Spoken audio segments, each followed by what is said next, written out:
Roger Gamble back at you for another edition of the Gamble Ramble. And as a matter of fact, this is the first time I think I've ever done this.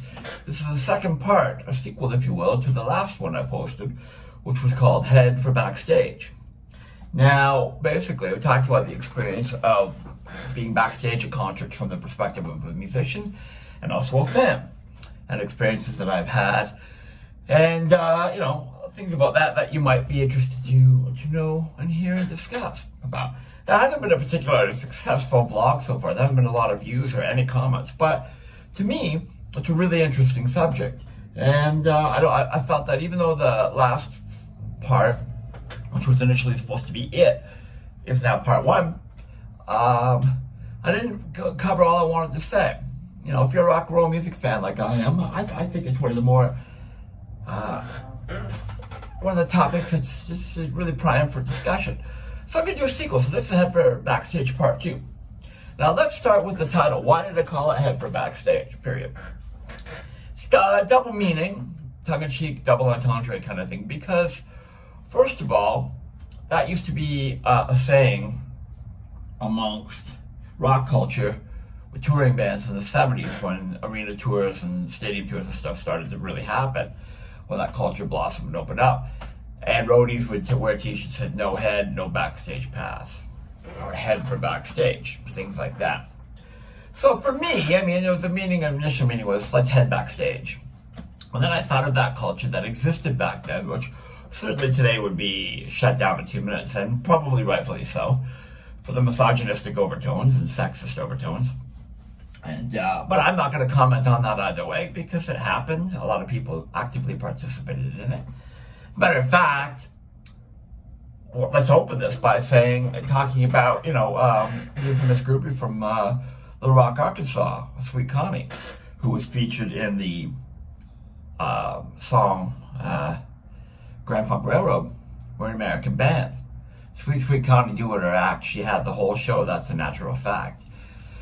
Sweet Connie was a school teacher of all things in Little Rock that was known for her oral skills and her love of pleasing musicians in such a manner. She was famous for going, bands would come through town and she would be given backstage passes by the promoters because they knew that she would come and provide a... I don't even know how to put this. But anyway, there was an infamous story that she was, a lover of President Bill Clinton, and Peter Criss from Kiss wrote about being with her, and actually told a funny story that he was with her, and Ace Frehley jumped into the bed, got under the covers, and joined her. That's an infamous Kiss fan story. We won't even go there. I don't care. I'm not judging anybody. Whatever gets you through the night, as John Lennon said. But yeah, I mean, this, you have to be lying to yourself to deny this existed, this culture, the particulars in the 70s and 80s. I saw it for firsthand in the 80s, 90s, and the 2000s. It still exists today. It's probably just a little more watered down in our corporate culture that's even affected rock and roll. But it's still there. Women and people, pardon me, let's not be misogynistic, people love power. And being up on stage is a powerful thing. I've always said, from the male perspective, I have a theory why certain women find musicians attractive. And here's what it is, and I stand by it. I believe that musicians are the perfect combination of alpha and beta. In that beta, in the sensitive artists or poets or songwriters, whatever you want to call them, on stage revealing their emotions. The other side of that is the alpha, which is standing on a stage revealing emotions, which is an alpha fucking move. You're getting up on an elevated platform, lit up and amplified by thousands of watts, tens of thousands of watts, to a crowd full of people, and especially if you're the lead singer and everyone's focused on you. That's a very alpha move. So a guy like Kurt Cobain, I think, was truly at conflict with himself because he was largely a beta personality who was in an alpha position. To use those dated, the whole alpha beta thing is so fucking cliche these days, but it's the easiest terms to use to describe this. So yeah, I mean, you know, I can tell you firsthand. I mean, I'm certainly not an unattractive guy, but I'm not exactly fucking Mr. George Clooney here, am I? You know, but rock and roll's the best thing that ever happened to me in terms of relations with the opposite sex. Jesus, I'm redheaded, you know, average-looking kid from Brantford, Ontario. And if I had been a plumber or something, you know, all respect to plumbers, however, I probably would have married my high school girlfriend and never really had much luck with women and so on and so forth. But being in a band, that's particularly in the 80s, and reasonably good at talking, reasonably cute, I'm told, or back then it was anyway. You judge for yourself. I was certainly skinny. And anywho, I digress. As I tend to do, as I tend to do. Yeah, there's power in that, you know, even at the bar level of being up on a raised platform, lit up and amplified. Now you think about it, we're the only animal in the animal kingdom that chooses to do that. Every other species runs away from those things. They try to stay camouflaged, hidden, quiet, and in the dark when it comes to terms of predators and in general. You don't see squirrels on stage going, "Hey, mommy, I'm your baby boy," you know. So humans were a strange bunch. But there's definitely, I stand by that theory, there's something distinctly attractive about people that can exhibit both alpha and beta things at the same time. And then there are women, in my case, because I'm a heterosexual male, I find that attractive. And there's someone like Freddie Mercury, everyone loved that guy. Men, women, you know, he was such a charismatic performer. And it's so powerful on stage of a presence. He had the entire audience in the palm of his hand. Yet at home, he was docile and quiet, and they say with his lovers, submissive.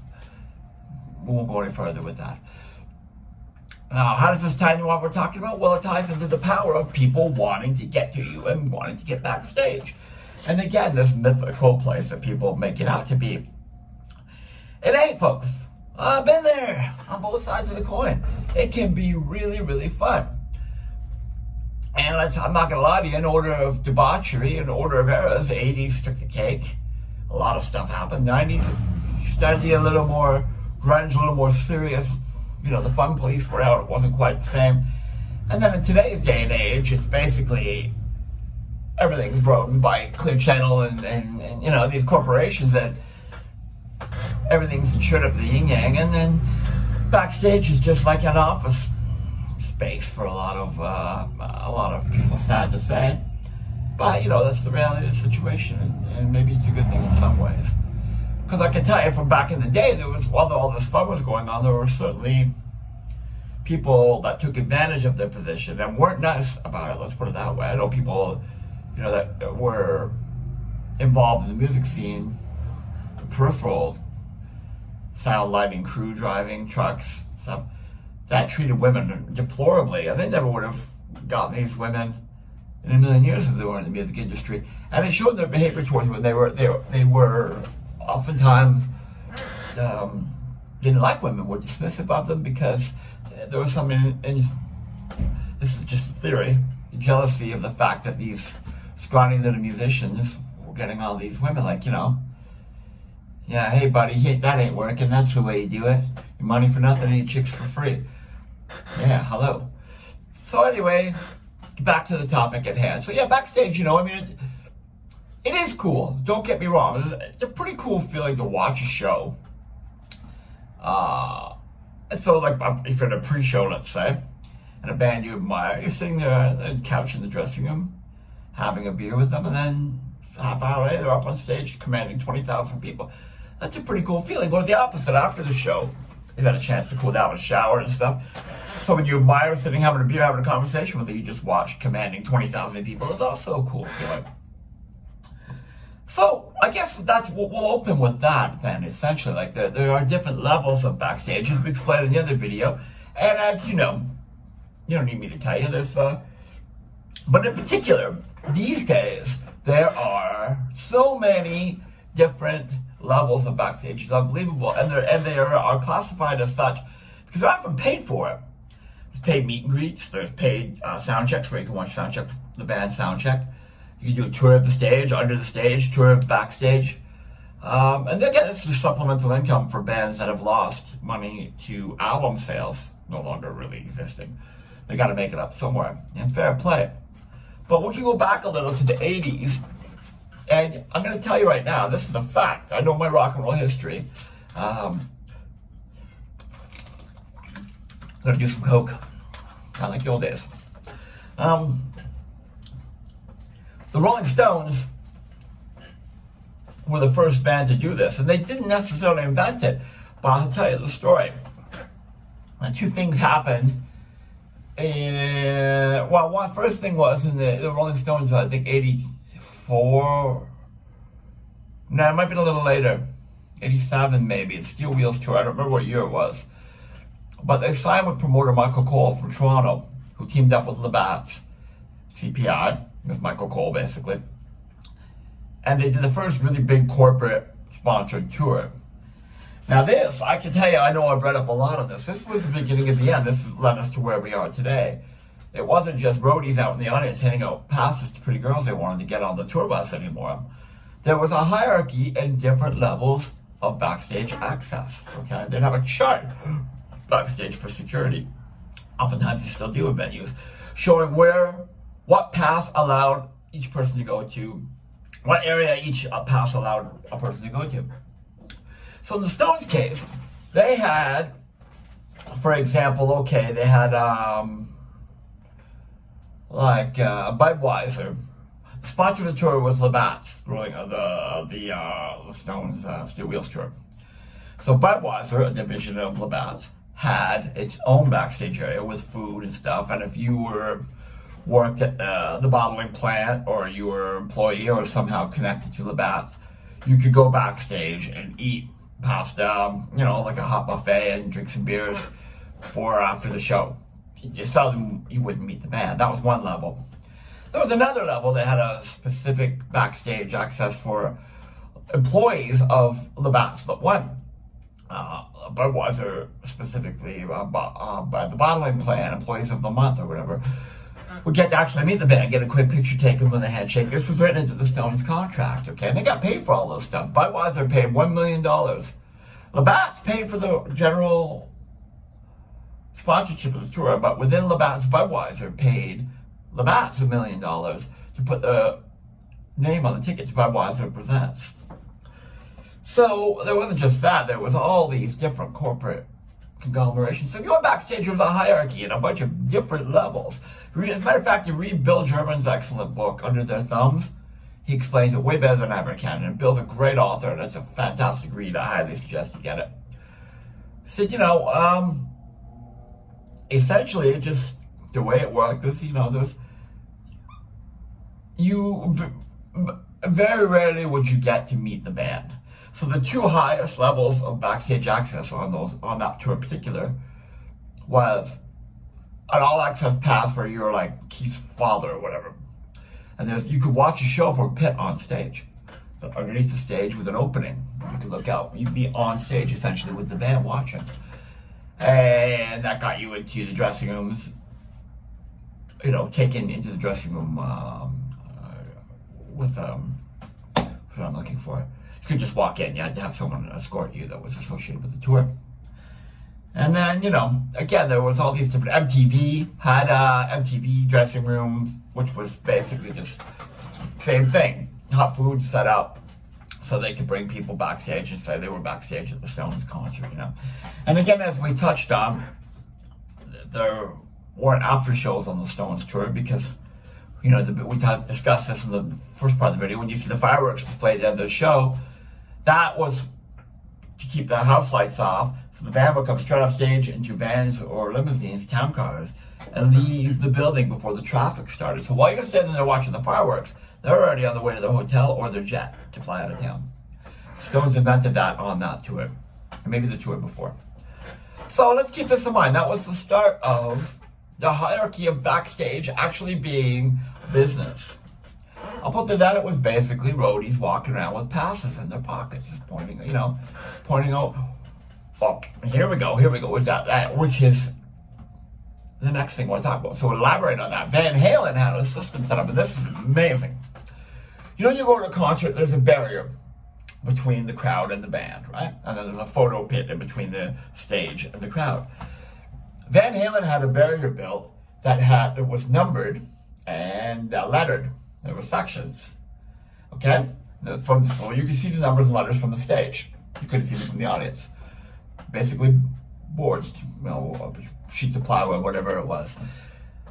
So the reason they had this set up was that David Lee Roth would be singing, and he would see a girl that he wanted to bring backstage. During Eddie's guitar solo, he'd dance over to the side of the stage and say to the tour manager, 8 rows back, section A, number 13, red sweater. The tour manager would be dispatched, go to the audience, and say to the girl, do you want to come back after the show? If you had a girlfriend, even better. And a lot of the times, from what I've read, that she'd be with a guy, and a lot of women would just say, sorry, to the date and go. And then you can use your imagination what happened from there. So, I mean, this is really when things started to turn around. It started to become a sophisticated thing, getting backstage and the idea of going backstage and involvement of money and finances and corporate stuff. So, I mean, I can tell you a funny story. I remember, I think it was 91 or 90, the band Cinderella were touring in Canada, and I had met them. I was backstage at the front row of their show, Canada's Wonderland. I took Boris Novosel, who was my friend from Blue Bones, guitarist from Blue Bones at the time. He drove, and we went up, and we had front row tickets. Extreme, Cinderella, David Lee Roth. And we got taken backstage to meet Cinderella. And so I got to know them a little that way. I was trying to get Tom Kiefer to produce our band, which the band that became Buffalo Brothers, which was Nasty Class at the time. I was getting some demos. So they were coming through the headlining tour, playing Kitchener Memorial Auditorium. And I'd spoken to their manager, Larry, forgive me, I forgot his last name, but he used to manage Kiss too. And it'll come to me. So him and I talked backstage at that Toronto show too and everything. And he said, oh yeah, I'll put you on the show, the guest list for Kitchener. So I get to Will call, where you go to pick up the tickets, and she goes, oh, we don't have them. They must be backstage to the production. So I said, well, fuck this. Took my, I did my passes, I had my tickets, but no passes. So I said, all right, I took matters into my own hands. I remember back then, even if I went out downtown, Saturday night, the eyeliner went on, the hair was styled, velvet jacket, bracelets, necklaces, I dressed up like a rock and roller. I firmly believed that you had to live it. I still do in a way. But, so I was looking like a rock star. Not to sound arrogant, but I was making an effort to. Peter Pan boots on. And, yeah. And I remember I walked up to the barrier that separates the stage from the crowd and the backstage. And I just walked through. And then the security looked at me and I nodded at them like I belonged there. No one said a word. I walked back with no pass. I went back to the production office and I knocked and I said, hey, I'm guessing Larry Mazer. It was. I said, I got my tickets, thank you, but there were no passes. The guy goes, oh shit, aren't you sorry? Here you go, here's your passes. Gave me 2 passes and I had my friend Sherry with me. So then after the show, we went backstage, hung out with the band a little bit, and then we went on, never forget, I was sitting on the tour bus. That's a good story. And I was talking to Tom Kiefer and the late Jeff LaBar, guitar player for Cinderella, great guy, sitting in the front lounge with Larry Mazer, the manager, and I said, here's our demo, and, we're looking for a producer. And I hear you're interested. He goes, yeah, I want to get into production. I'll check it out.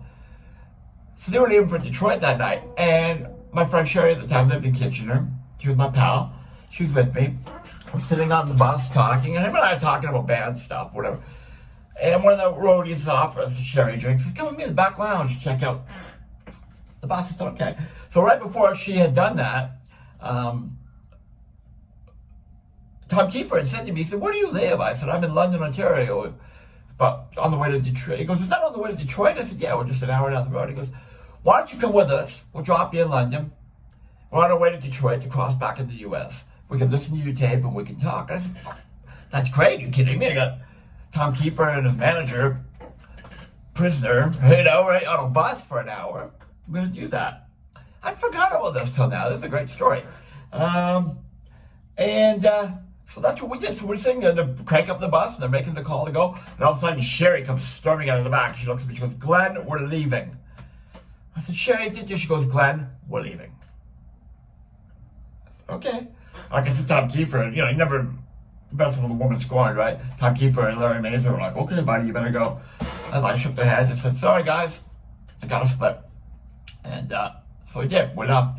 We got outside the bus, and Sherry was livid. She said, when she went to the back to have a drink, to leave us to talk business with this roadie that he basically kind of tried to push her up against the wall and put himself on her. And Sherry took no shit and takes no shit from anybody. She was there as my platonic friend, and this guy was being disrespectful, assuming she was a groupie on the bus.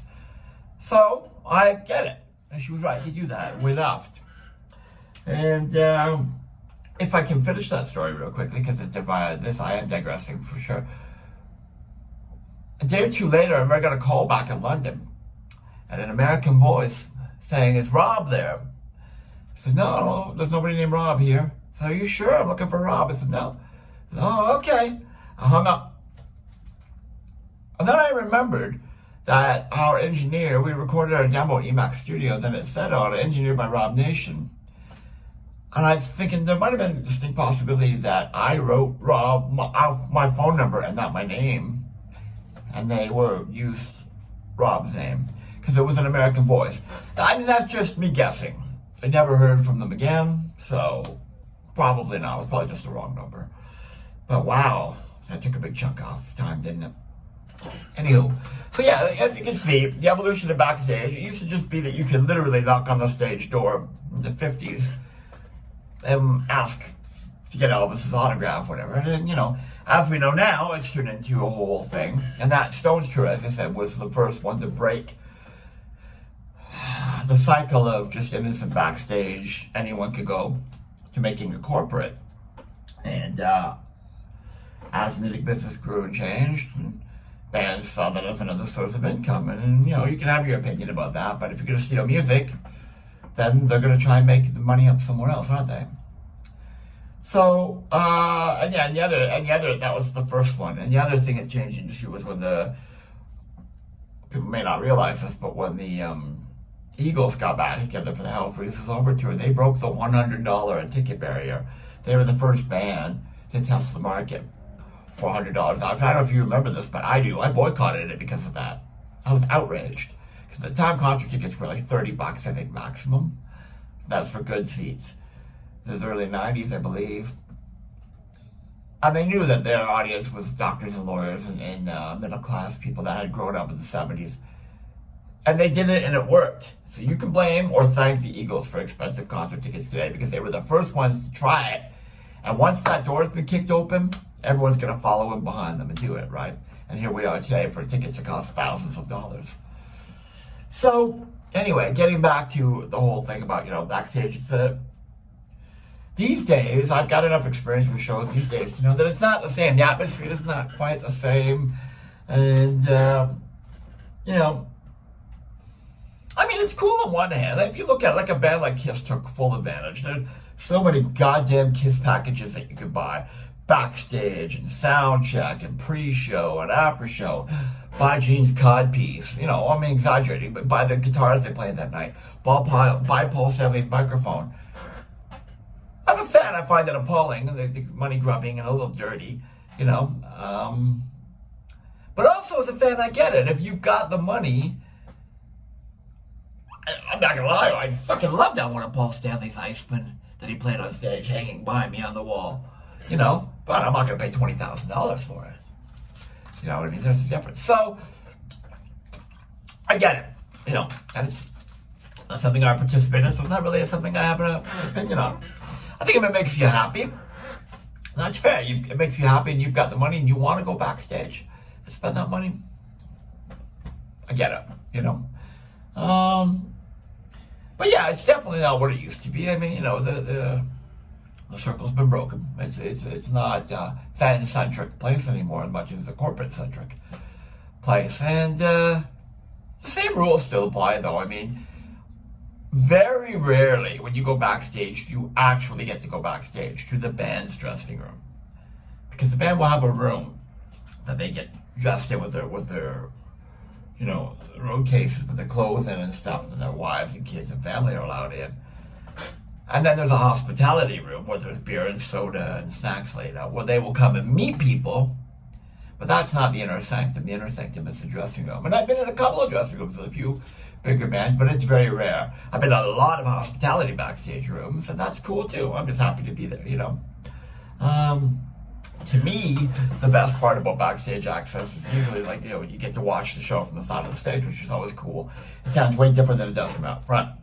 But it's pretty neat being 5 feet away from your idols. While they perform. To me, that's the best part about backstage access, And, just, I'm not trying to burst anyone's bubble, man. If you've got a dream of going backstage to meet your favorite band, I hope that dream comes true for you. I hope you get to do it, even if you paid for it. That's fine.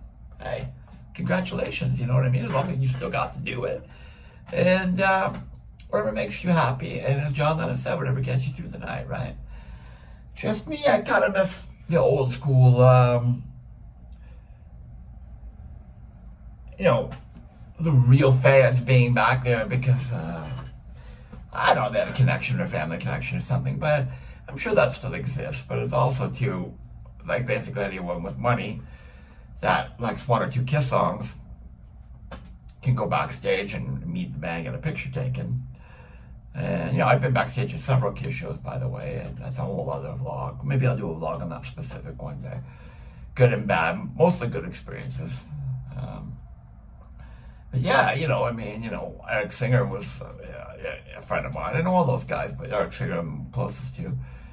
Even back to his Alice Cooper days, whenever he was in town, he always give me tickets and passes to the show. He once left a photo pass for me and my wife. Or my fiance at the time, my ex-wife, she was my fiance at the time. A photo pass meaning that you get backstage before the show and you get your picture taken with Kiss. I can't find it. I've got it somewhere.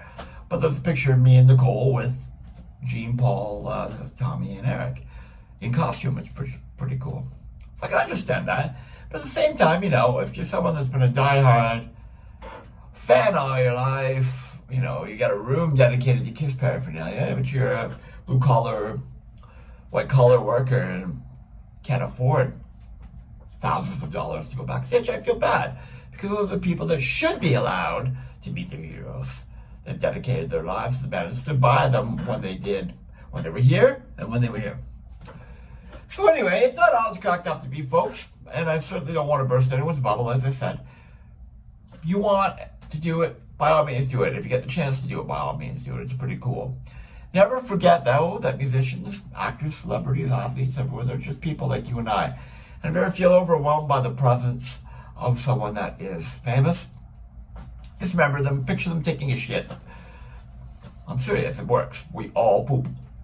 I wish we didn't have to. I hate poop. We won't even get into that. That's a whole series of vlogs. I go in the shower after I poop. That's how much I hate poop. But yeah, joking aside, if you stop and think about it, you meet someone that you can't get your shit together because it's, oh my God, it's James Hetfield. Just picture him on the fucking throne. Ooh, yeah. Pushing out a turd. Makes him a little more human. So here we go. I think I've covered everything about the backstage thing these days. There's another, it's like Aerosmith, you can tour Aerosmith's backline. Watch them, I don't think you're watching the sound check, but you get taken on stage under the underworld, under the stage where the guitar techs have their tents set up, and you get to see the drums and the amps and walk on stage and see Stevens and Mike stand and stuff. And that's cool, man. If you want to do that, freaking do it. It's awesome. It's just a different world, right? And it really is a different world than it used to be.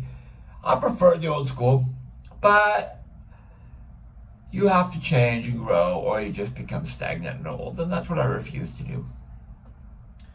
So thank you very much for tuning into this edition of the Gamble Ramble, or this part 2 of this little series, Head for Backstage. And as always, please, if you haven't already, subscribe. Like, comment, share with your friends. And remember this, isn't it a pity? Isn't it a shame? No one ever warned the boy, rock and roll is a vicious game.